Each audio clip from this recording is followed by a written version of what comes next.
Welcome to this Unity Days briefing by our City Manager, Teron Richardson, and Police Chief Rochelle Brackney.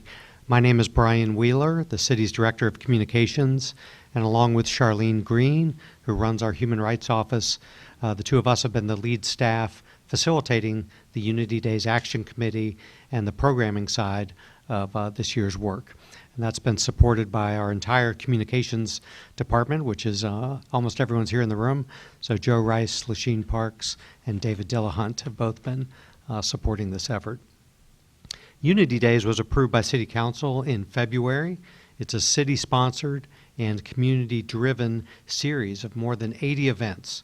The goal to educate, inspire, and honor people in our community to move towards economic and racial justice. Every 2 weeks, a citizen committee of 19 members, the Unity Days Action Committee, has been meeting and planning for events throughout the summer. We did 4 months of activity, and as I said, it was over 80 events. We definitely want to thank the Action Committee for volunteering all of its time into this effort. They've been full of creative ideas. They've been champions of their projects, and they've helped support other projects that have come to the group. Before I turn it over to Teron Richardson, I want to share the format for tonight. We're here to answer your questions about Unity Days and the public safety plans. And the committee thought that this would be a great idea to have a series of press events where we could meet with the public and the media and answer these questions. And would ask that you come up to the microphone so that the people listening to the live stream on Facebook will be able to hear your question. Our camera will not turn and capture your image if you're worried about that, but we do want to make sure to capture the audio so that everyone can hear the question. With that, I'll turn it over to Dr. Richardson. Thank you, Brian. Once again, this is our second evening of hosting this Q&A session. What we want to do is be able to inform the public about our events that we will be hosting, as well as our security presence during this weekend. Once again, I'd just like to thank those who participate in the programming, as well as staff who put many hours into making this weekend a successful weekend, as well as the other events that have led up to this forthcoming weekend.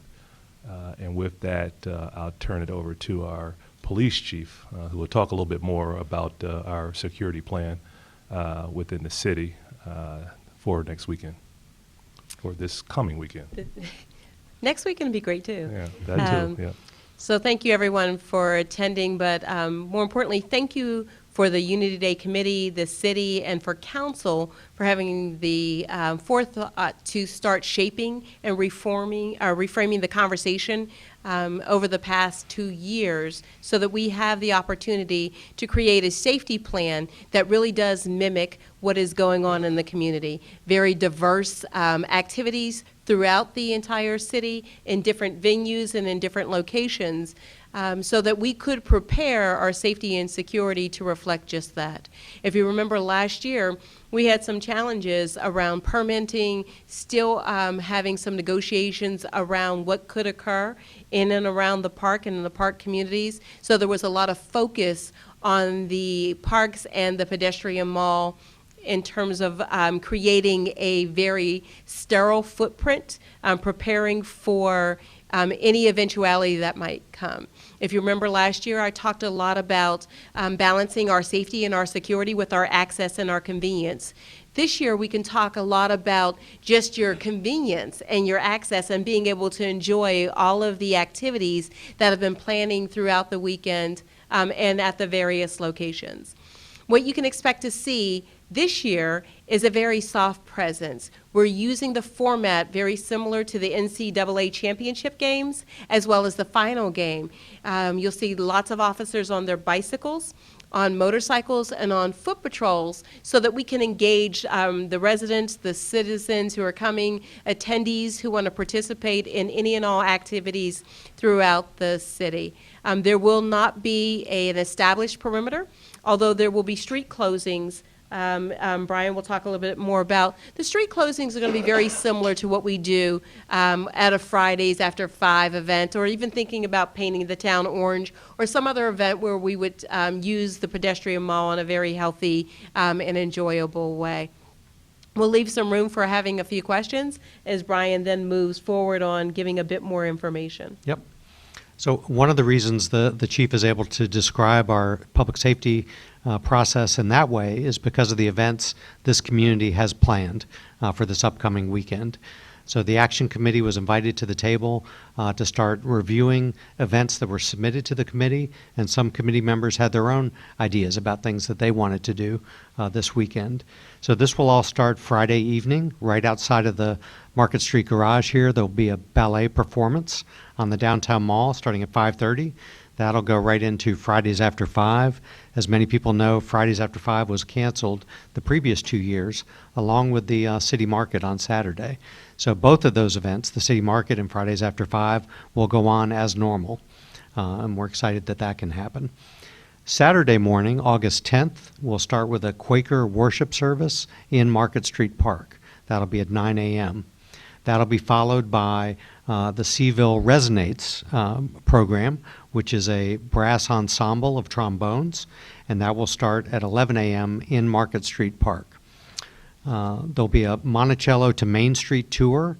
That is a walking tour of some downtown mall locations that we've been doing throughout the summer that's been very popular. So that'll happen again. People will gather at 11 a.m. at Court Square to start that tour. There will also be a reception following the brass ensemble at the First United Methodist Church. I'm looking at Gary to make sure he's nodding. We're good to go on the reception, okay? There's a film screening at Vinegar Hill. There'll be interactive art in Central Place on the downtown mall throughout the afternoon on Saturday. So there's a wide variety of events that people can participate in. The biggest event, we believe, for turnout is going to be the Seaville Sing Out at the Pavilion, and that'll be at 4 o'clock. And all of these events are free and open to the public, and we hope everyone who wants to will be able to participate.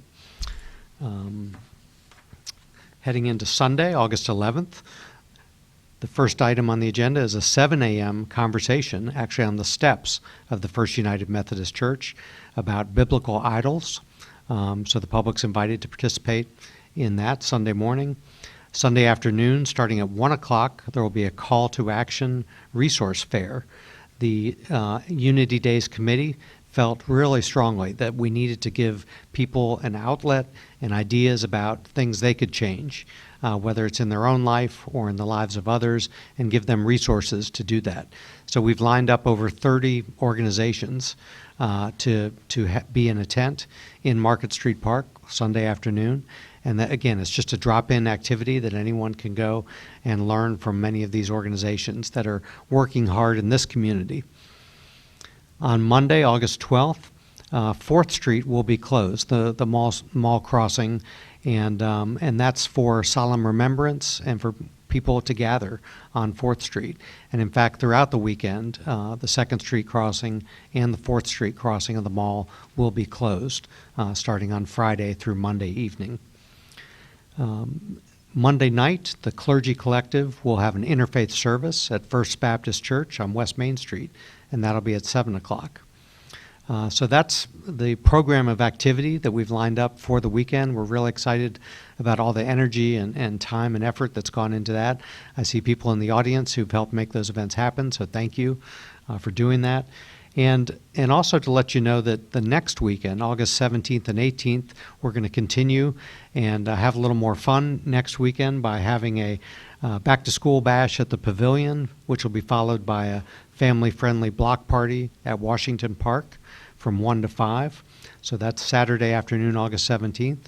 And then Sunday, August 18th, we will have the Made in Charlottesville Reclaim Concert at Tonsler Park, starting at 1 o'clock and going through 9 o'clock Sunday evening next weekend. So those are the events we've got lined up. And as the chief was describing, for that kind of activity, the only streets we are closing to support this work are the 3 sides of Market Street Park, so that we can ensure that media and food trucks and porta potties can all be in place to support activity in the park, and then the 2 crossings of the downtown mall. So with that, we'll be happy to take any questions that people have. And while somebody's coming up to the mic, I'll just mention, if you want to see the calendar, you can go to charlottesville.org/unitydays, and there you can, come on up, Dave. And there you can get access to all the events I just described and make sure you know their locations and times. David. Thank you for hosting this. Just have a couple of questions regarding emergency response teams. Are there going to be emergency response teams, and if so, how would we identify who they are and how to reach them? The other one is there a squad station that will be here, just like Fridays After 5? I have that question. And how would we go about contacting the event coordinators should there be a problem? How does that come about? Looking at the police, is there another response team also in place for whatever issues that might come up? And You may have to repeat that because you're on number like Z. What's your last one? I just wanted to know if you could just share some of the details about what's in place, and should we have an issue, how would we identify those individuals, and where is there a particular staging area for them? So thank you for your list of very thorough questions. But I'm going to be a little vague here, but with enough detail. As I tell anyone, if there is an event that is unfolding that's rapid and that you might need a medical response or a police response or even a fire response, please dial 911. That's always going to be your default for an immediate response. The officers and our firefighters, as well as our medical personnel, will be in uniforms. So if you see someone and you need to engage them, that's always it. We will have a very nimble response plan in terms of events that are occurring throughout the city. I will not reveal locations, of course, but know that there'll be a large footprint of bicycle officers in and around the pedestrian mall, in and around the parks, as well as some of the off-site places. You know, we have X Park. There's things that are occurring throughout as well, so you will be able to see them. Know that our coverage is nimble, it's flexible, so that we're working with our partners as always, UVA, Albemarle, and the State Police, who are always going to be our partners in these regional events, so that if something happens on the campuses or someone happens in Albemarle, we'll be able to support them in a very nimble way, still maintaining a profile that if someone dials 911 in their residence and it's not related to this event, that we can support that as well. And on the program side, if you have a program-related question, my phone number would be the best one to call, and that's the number on all the city's press releases, but it's 434-970-3129. And the way this has worked, we have a lot of people who are the event organizers, but in many cases, I'm the applicant who has applied to the city on their behalf to have some of these events take place. So I may not be the person doing the ballet, and believe me, that's a good thing. But I've arranged to have that space available to them, and then I know who to call if there's a question about the ballet performance. So feel free to call me with any questions. Anyone else? Annie? Yep. So last year when we had the perimeters in place, and there were kind of set times for that, so people could kind of expect to want to start seeing some of these security measures. So is that just going to start Friday night with the first ballet performance? Is Friday night kind of when people should start seeing more of those bike presents and stuff like that? Is that when people should expect to start seeing these changes? Yes, and when you have street closures, you need to be able to support those with both physical barriers as well as human persons or personnel who will be able to move them and things of that nature. It will be a very soft perimeter, as we can explain it, but with the ability to very quickly, if need be, harden that up and close it off to respond to any emergencies that may be occurring. Throughout the entire weekend, you will see me in uniform at various events as well. So if there's a need to contact me directly, most people will be able to see me, stop, have a conversation as well. Another point on that front that we've talked about in the past is if you see something, we want you to say something. And the best way to do that is by calling 911. There will be plenty of people who can be of assistance quickly if you provide that information to us in a timely way. For the participants, what items should they not bring with them to the mall event for the seniors? So unlike last year where we had a very established perimeter and a state of emergency and other things in which you could prohibit items from coming into a space, these are the same rules that exist on any Friday after 5. So if you go into the pavilion, they have rules about what you can bring in. They also have rules about entering into their private spaces, same as the restaurants.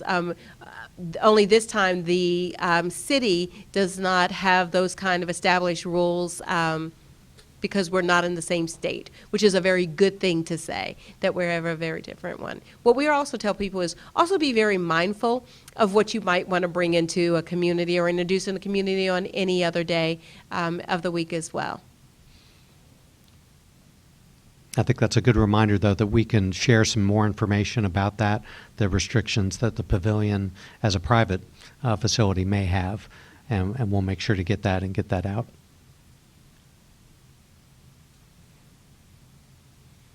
So do you think that maybe having so many community organized and community emphasized events is another way to help kind of keep people safe throughout the weekend? You know, just guys that want something to do, you know, having this chance for a fight. Do you think, you know, taking this approach is also a safer approach in terms of the communities coming together? Certainly, one of our goals was to ensure that we were helping bring the community back together and also put us on the right path moving forward. And I think we've tried to be very intentional as city staff in engaging the public in a very authentic way by bringing them to the table and not saying, here's what we think you should do, but asking questions. What do you think we should do? And I think that's been really effective, and I give a lot of credit to Charlene Green as well for helping lead those conversations. And the response we've had has been a lot of enthusiasm and support for that sort of approach. And I think all that energy is going into some really positive activities for the community. I don't know if either of you would add anything. No, I think you stated it correctly. You know, the whole thing is to bring the community together and to in a safe and enjoyable weekend. And we want to, you know, continue to work together to unite the community. So I think it'll be a great weekend. And we have a lot of programs, as was mentioned earlier, as well as great security presence.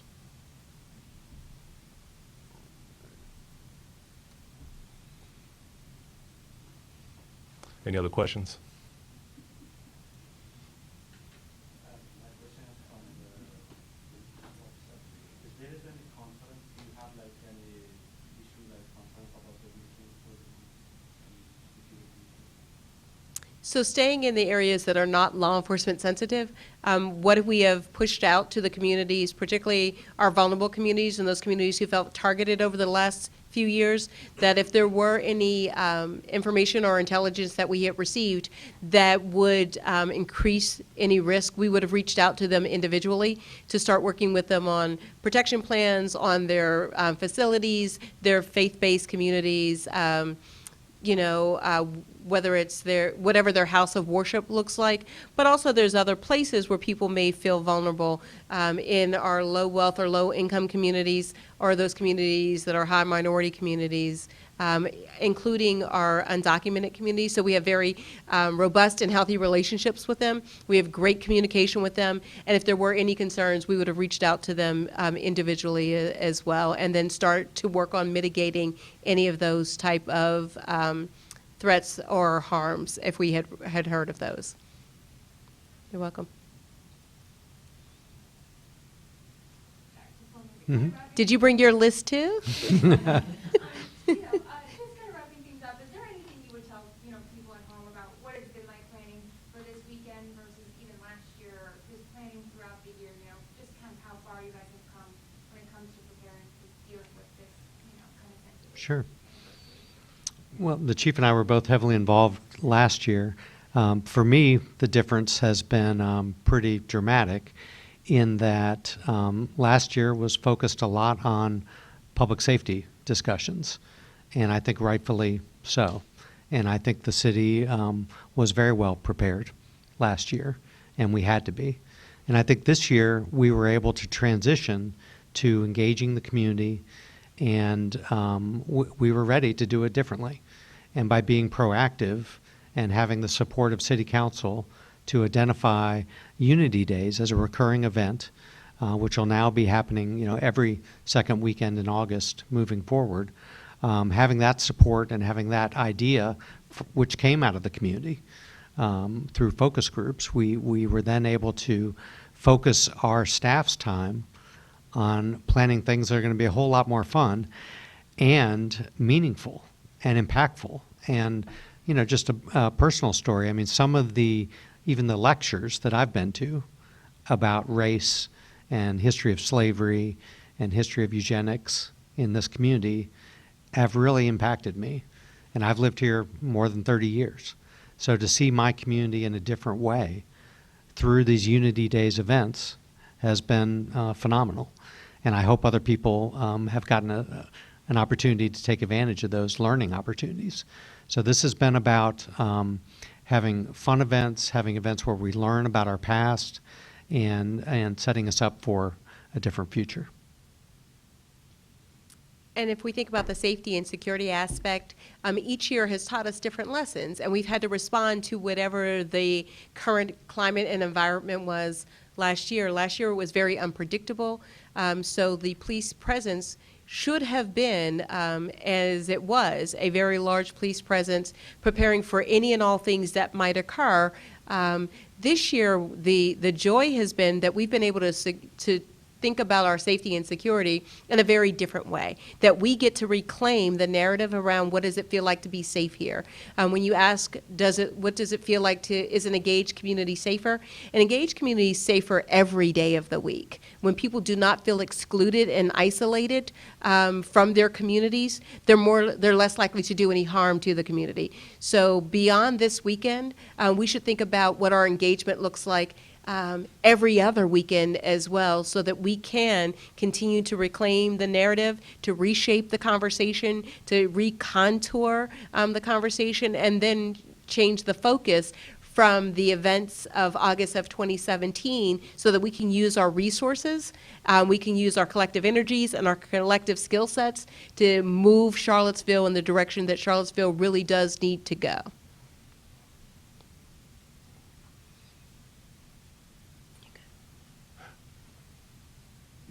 I want to add one other thing, Teron. The one thing that's the same as last year, I think, for us has been the regional partnership. So the ability to work with the University of Virginia, Albemarle County, the state police on the public safety side, those are lessons that have been learned in this community. And I want the public to know that the planning conversations on the public safety side have been very productive, and we continue to have a rich partnership and cooperation with our partners. All right. Oh, go ahead. We had a request from Facebook Live, if you could repeat the phone number again. Yeah. My telephone number is 434-970-3129.